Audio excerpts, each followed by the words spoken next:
welcome to Under the First Floor Lo-Fi Podcast, shitty recordings of bands you should like. My name's David Settle, and on today's episode we have Editrix from Western Mass. They're a three-piece, weird, noisy, mathy, proggy band. They're kind of all over the place, really incredible musicians, good power trio. They put out a really great EP last year that's on their Bandcamp, but they actually played all new songs this time.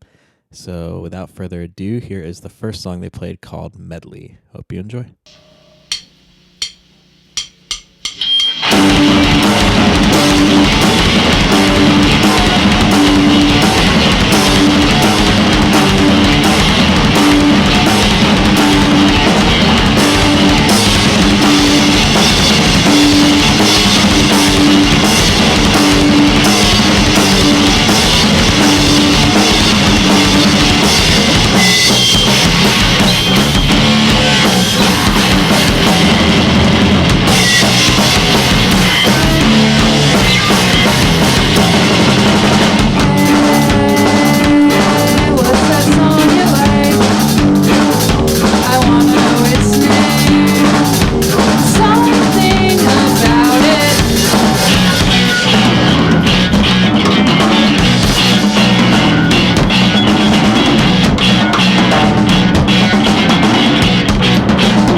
I'm Steve, I play bass.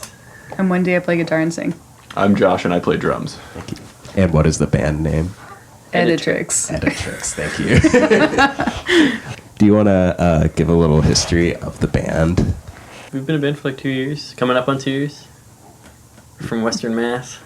I think we started out us trying to write new wave songs and then it turned into this like new metal band instead. Yeah. Yeah, we've all been in other bands for years, but this band's kind of new. Okay. It's fun. Nice. Yeah. Professional Garths. Yeah. Really? Like to play. Not a Wayne in the band. Okay. Wayne's Earl Garth. Gotcha. Yeah. Brooks also. Oh, hell yeah. Not Chris Gaines. Do y'all play in other bands now? Yeah. I play in like a metal punk kind of band called Tortured Skull. Okay. And a different hardcore band called Gay Mayor. I play in a band called Gloyd, which is like free jazz, and I have a trio with some jazz people called The Machinic Unconscious. And I also have like a sophistopop band that might be defunct, but probably isn't, called Close Body Talent. But aside from that, mostly I do solo stuff outside of this. I play in a prog band called Hot Dirt, and I play in this like larger like musical theater ensemble called The Leafies You Gave Me. I play in a post-punk band called Landowner.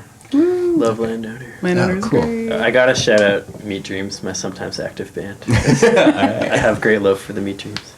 Oh, I play with, I have to shout out to my friend Dylan, I play in this band called the Mothra Sunshine Group too, but it's also kind of like low-key, we get together sometimes. Gotcha.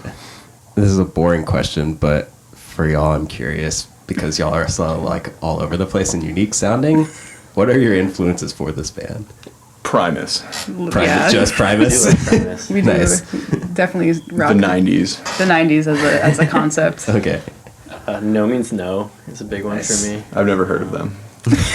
Wow. That makes sense. The basis would no means Yeah. no though. Yeah. I feel like I come from it from like an art punk kind Mhm. of world for sure. Like all that weird 70s stuff. Gotcha. Straight prog for me. Yeah. I don't know. Uh-huh. I just like to hear what we do when we write and then write to it. But I guess it just ends up. We've gotten feedback that we sound like System of a Down. We can compare to them a Which lot. we love, yeah. Which Yeah. we embrace Totally cool fully. with, yeah. Yeah, it's fun to listen to that stuff. But like on the drive down, for instance, we just listened to like Blue Oyster Cult the whole time. Oh hell yeah. Yeah, Nice. Prince. yeah, it's men mostly. Yeah. Listening to men. Yeah. That's your influence. Just What it's like to. men playing music. Yeah, they do it a lot, so there's a lot of. A lot to pull from. Yeah. Yeah, inspiration everywhere.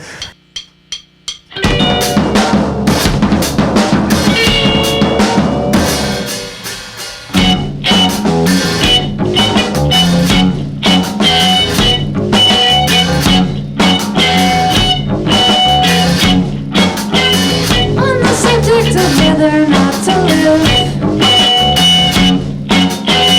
I'm undecided, but cannot be swayed. On the subject of whether or not to love, got more of an answer, got more time now.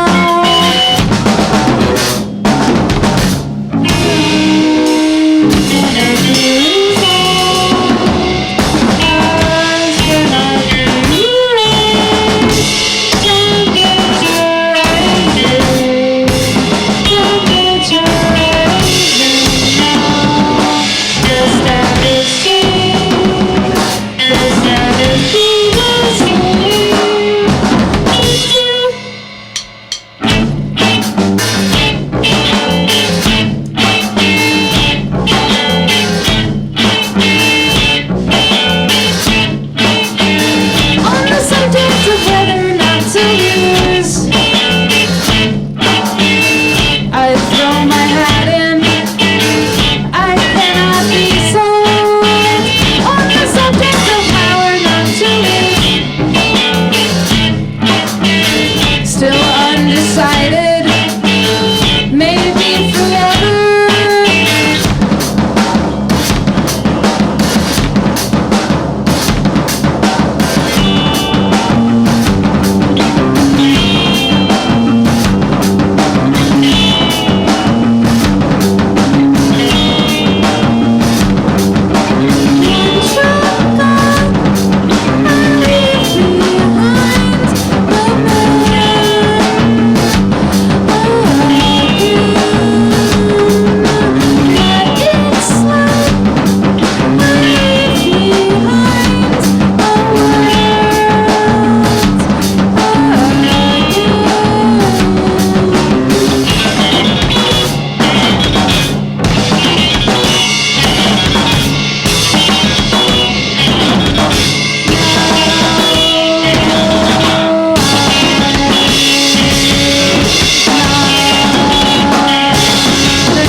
So you played all new songs, right?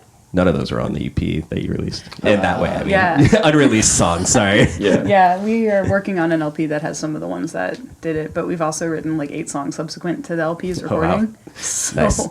Oh, so you already recorded the LP? We're mixing it. Hell yeah. I think we're gonna It'll be out this year.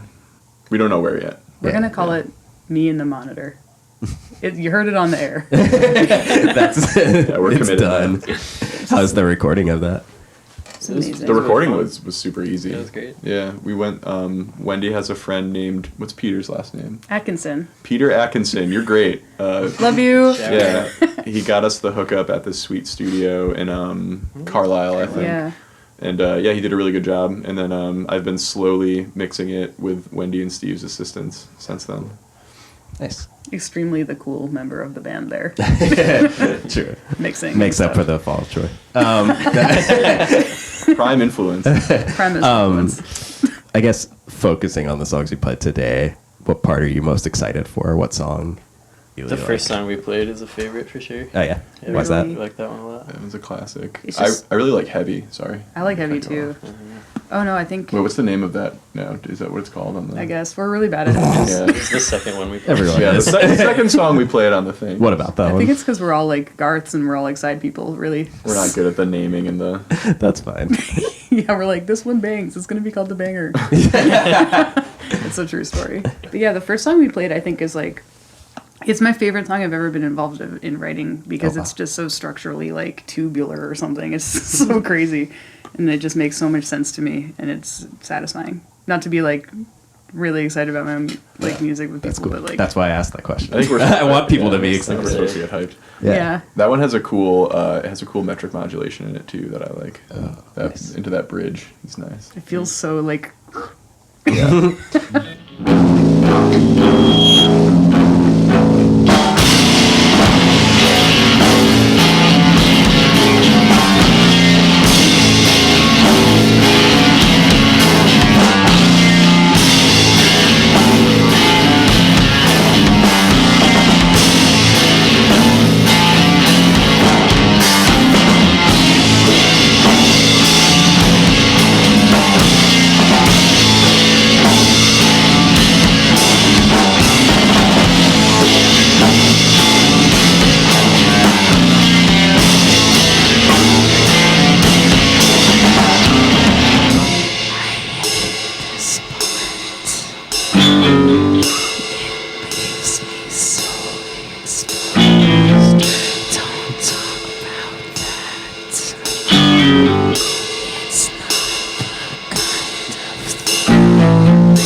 impossible cannot be resolved.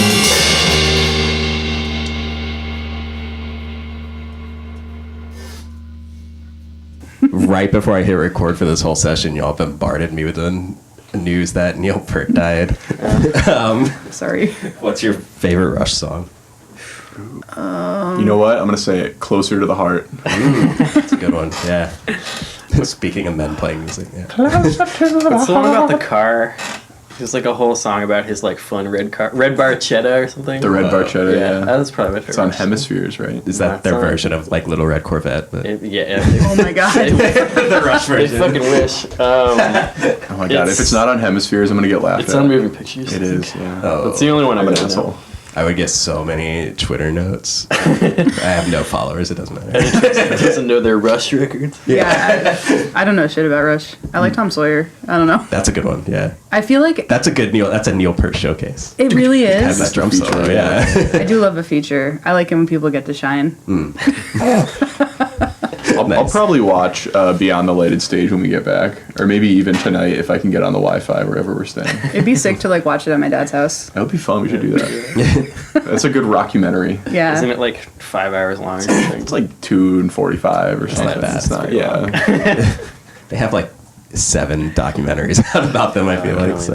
It feels shorter than Some Kind of Monster for sure. That's I crazy. love Some Kind of Monster. That I feel like it flies by because I'm having fun, but it also is slow because it feels like shit. I mean, can I curse? Sorry. Yeah. Can we say fuck? Are we on the internet? Oh shit. Are we in the computer? You're This is broadcasting airing this through live ham radio on right now. The yeah. file is in the computer. Sports. What's your favorite power trio? As a power trio. Oh, I'm Probably gonna, know me's now. And Primus. this is like a super nerd answer, but probably Ahmad Jamal's trio. Oh, cool. Yeah, like just the best jazz playing. Or I guess like Bill Evans' trio with Scott LaFaro, and then the record right after Scott LaFaro died. And because he's like really sad, so all the BPMs are like 40. Oh. Amazing. Oh, and the Gories. That's a great sequence. I again do not have as cool of an answer, and I didn't know 2 of those bands that you named. One that you named. What's your answer? Mine isn't even a power trio, but I consider them one, and that would be the Who. They were very formative to me.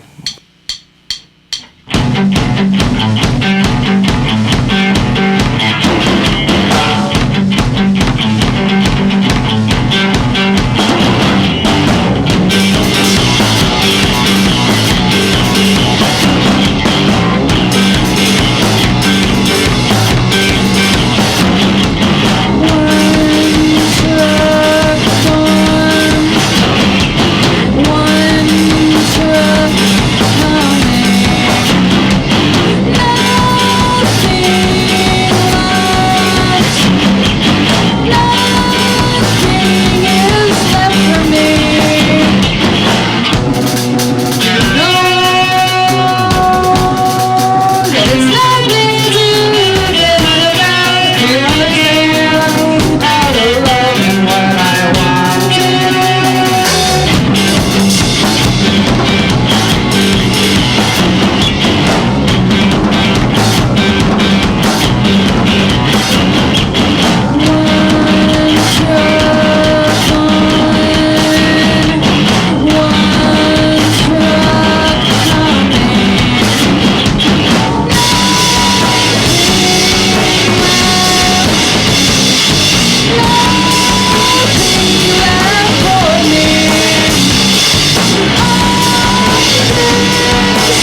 Did you all go to music school? I did. I did. I went to a state school, so it wasn't like a fancy conservatory. but Okay. I did. Yeah, that's what I did. study the music. Yeah. Same. I went to a fancy conservatory. Aw. Yeah, I wasn't making that distinction to make you feel bad. It was more like Wendy has received some true knowledge. And Yeah. I felt like a little bit. Sorry to the whole earth. Are you stoked on your education? Coming from someone who went to music school and doesn't know if it Yeah. was useful. Do you want to go first? Sure. Yeah, I like being able to know what I'm doing differently than before I went to school, but it's hard to say what the trajectory would be if I didn't. I just have only really cared about music forever, so it's like nice to have some sort of like formal grounding in what it could be, and then to have rejected it feels really good too. And then to do like the same level of complexity, but like in this context feels Yeah. really good. Yeah, my experience was I had a few really amazing teachers that I really appreciated, but because of the school that I went to, there wasn't like I'm gonna sound like a total dick right now. I went to a community college and then a state school, and the state school had like more of like a focus on like being like a music educator. So a lot of the ensembles I played in, I could have been pushed more, I think. But I was exposed to like a lot of cool music that I wouldn't have heard about through the academic set. Like I got into like a lot of broadly speaking like classical music that I probably wouldn't have even checked out. Yeah. Some of like more of like the modernist stuff I really dig on. I was gonna ask if y'all like studied 20th century classical music at all. This is a really. I'm getting real deep into the nerd stuff here. I took a lecture, and that exposed me to like Bartok and Schoenberg. Yeah. Okay. I really like Schoenberg. I haven't been able to get into a ton of his pieces because they're so dense. Yeah. But the ones that I have digested, I really appreciate.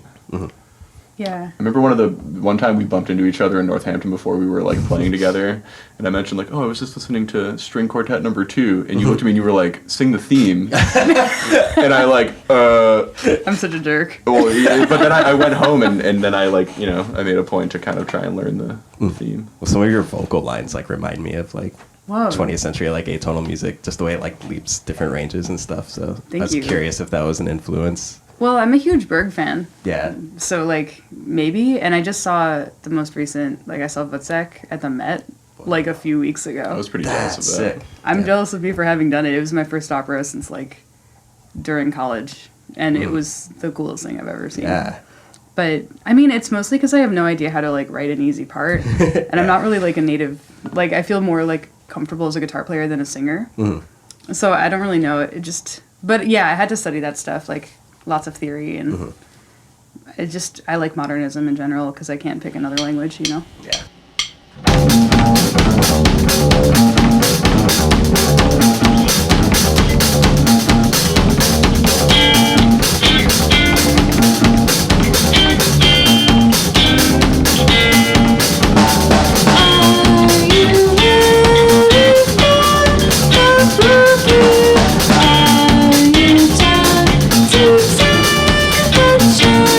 I wanna see you burning freaky.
What's your favorite part of Some Kind of Monster?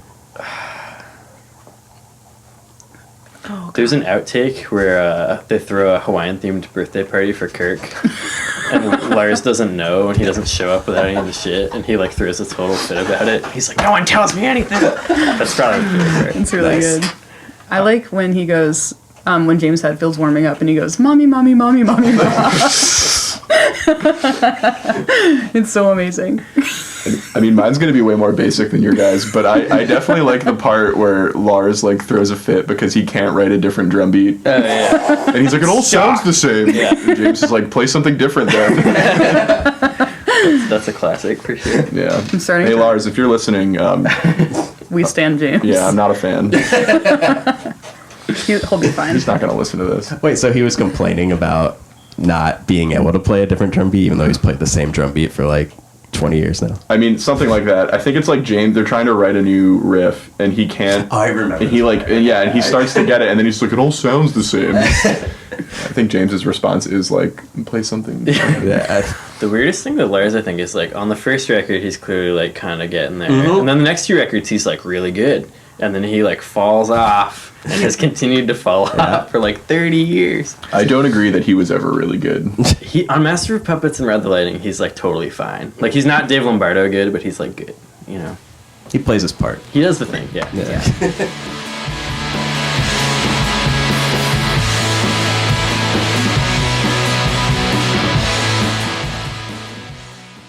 Thanks so much to Editrix for coming down to the basement. If you'd like to hear more from them, you can go to their Bandcamp, editrix.bandcamp.com.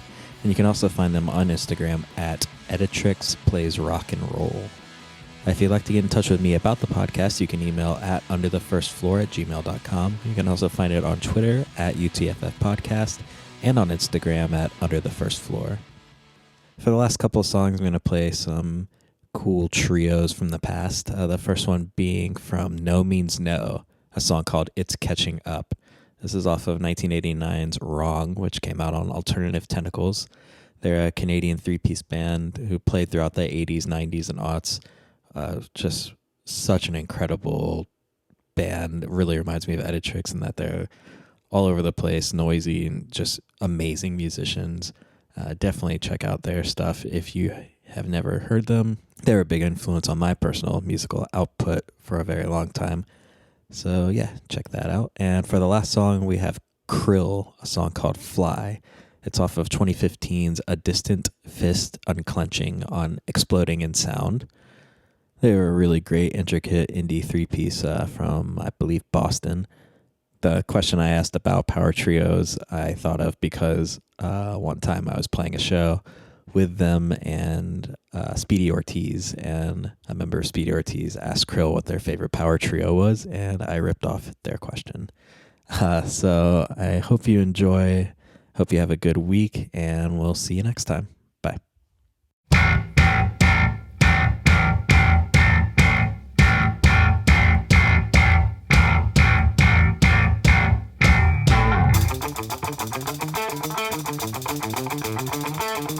Have you heard the news? The dead walk. You hear that sound? You hear that sound? Like fingers scratching underground. You hear that sound? That slamming door. I fought it all my life, but I can't fight it anymore. It's catching up. I fought a dead duck. Shit out of luck.